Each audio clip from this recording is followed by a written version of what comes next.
अजित पवारांनी महत्त्वाची प्रतिक्रिया दिली। माझ्या पैशाने गुलाबी जॅकेट घातलं असं अजित पवारांनी म्हटलं।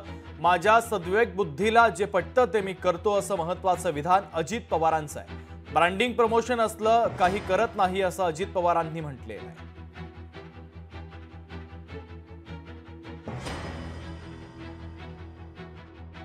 अंगावरच्या गुलाबी रंगापेक्षा महाराष्ट्राच्या जनतेला गुलाबी स्वप्न दाखवण्यापेक्षा महाराष्ट्राच्या भविष्यामधला काळा रंग जो आहे तो हटवण्याकडे आम्हाला जास्त प्राधान्य द्यावं असं वाटतं।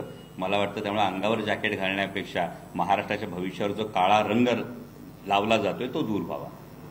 मला व्यक्ती स्वातंत्र्य, तू जसा आज हिरवा शर्ट घालून आला, मी विचारलं का तू हिरवा का घातला?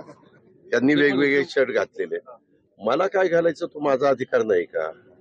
मी माझ्या पैशाने घालतो ना, तुमच्या कुणाच्या पैशाने घालत नाही ना। आणि जे साधारण कॉमन मॅन घालतो तशाच पद्धतीने घालतो। असं काहीतरी वेगळं म्हणजे असं डार्क काहीतरी वेगळं केलेलं आहे, कुणी लोकच करत नाही असं काहीतरी केलेलं आहे, असं तर काही केलं नाही। माझ्या सद्विवेक बुद्धीला स्मरून मला जे योग्य वाटतं ते मी करत असतो। लोकशाही मराठी ऐका, पहा, जागरूक रहा।